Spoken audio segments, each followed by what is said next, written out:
लोग तो गलत काम करने को भी तैयार हो जाते हैं क्योंकि वो इस सत्य को भूल जाते हैं कि वो इस पैसे के एक अंश को भी अपनी मृत्यु के बाद अपने साथ नहीं ले जा पाएंगे।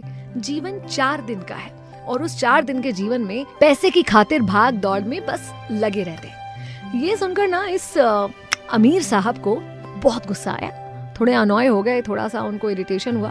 उन्होंने क्या बेकार की बातें कर रहे हैं। और उन्होंने कहा कि एक्चुअली ये संत महात्मा के पास खुद पैसे तो है नहीं, इसलिए ये पैसों के बारे में ऐसी उटपटांग बातें कर रहे हैं। लेकिन इस बात का चिंतन उनके दिमाग में रहा, एक टेंशन सा उनके दिमाग में रहा। जब अपने दफ्तर पहुंचे तो सारे एम्प्लॉयज को इकट्ठा करा, बोले मुझे बहुत इंपॉर्टेंट बात करनी है। और सारे एम्प्लॉयज से कहा कि भाई मुझे एक ऐसा आइडिया ढूंढ कर लाके दो जिससे मैं मृत्यु के बाद अपनी सारी दौलत अपने साथ ले जा सकूं।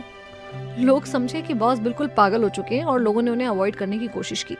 लेकिन बॉस लगातार हर थोड़े दिन में इस पर बात किया करते थे कि उन्हें तो एक ऐसा आइडिया चाहिए जिससे वो मृत्यु के उपरांत अपनी दौलत अपने साथ ले जा सके। अचानक से एक दिन एक स्ट्रेंजर आता है, एक अनजान व्यक्ति उनसे मिलने की इच्छा जताता है। जब मिलता है तो कहता है कि मैंने सुना है कि आपको कोई ऐसा उपाय चाहिए जिससे मृत्यु उपरांत अपनी दौलत आप अपने साथ ले जा सके।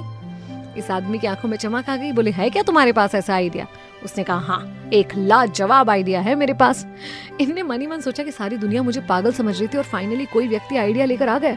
बहुत खुश हुए, बहुत उत्साहित थे, आइडिया सुनने के लिए बहुत उत्सुक थे। बोले फटाफट से मुझे बताओ कौन सा आइडिया है तुम्हारे पास। तो उन्होंने कहा कि आपने विदेश यात्रा करी है? बोले हाँ, लगभग सारे देशों की यात्रा करी, दुनिया का कोई ऐसा देश नहीं होगा जहां मैं नहीं गया। तो बोले अच्छा ठीक है, बड़ी अच्छी बात है। जब आप यूएसए गए थे तो यूएसए जाने के पहले आपने क्या किया था? तो इन्होंने कहा कि मैंने अपनी करेंसी को कन्वर्ट किया था, भारतीय रुपए को अमेरिकन डॉलर में कन्वर्ट किया था। बोले अच्छा, आप यूके गए हो, यूके जाने के पहले क्या किया था? तो बोले उस समय मैंने अपने इंडियन रुपी को पाउंड में कन्वर्ट करा था। उन्होंने कहा बड़ी अच्छी बात है, अब बताइए कि आपने ये सब क्यों किया था? तो ये साहब मुस्कुराए, बोले आपको इतना भी नहीं पता क्या? वहां पर इंडियन रुपी की कोई वैल्यू नहीं है, वहां पर रुपया नहीं चलता। मेरे पैसे की कीमत वहां हो इसके लिए मैंने पैसे को वहां की करेंसी में कन्वर्ट करा। ये साहब मुस्कुराए और बोले बिल्कुल सही कह रहे हैं आप, और आप अब इस सत्य को जानते हैं कि एक ही तरह का पैसा हर जगह नहीं चलता। अब मृत्यु उपरांत आप जाना चाहते हैं स्वर्ग में, है ना? बोले हाँ। तो बोले स्वर्ग की भी एक करेंसी है, स्वर्ग की करेंसी का नाम है पुण्य। अगर आप यहाँ रहते रहते अपने रुपए पैसे को स्वर्ग की करेंसी में कन्वर्ट कर लोगे तो आप यहाँ का रुपया वहां ले जा सकते हो। तो अपने समय को बिल्कुल बर्बाद ना कीजिए और जो आपका पैसा है उसे पुण्य कर्मों में, धर्म कर्मों में लगाइए।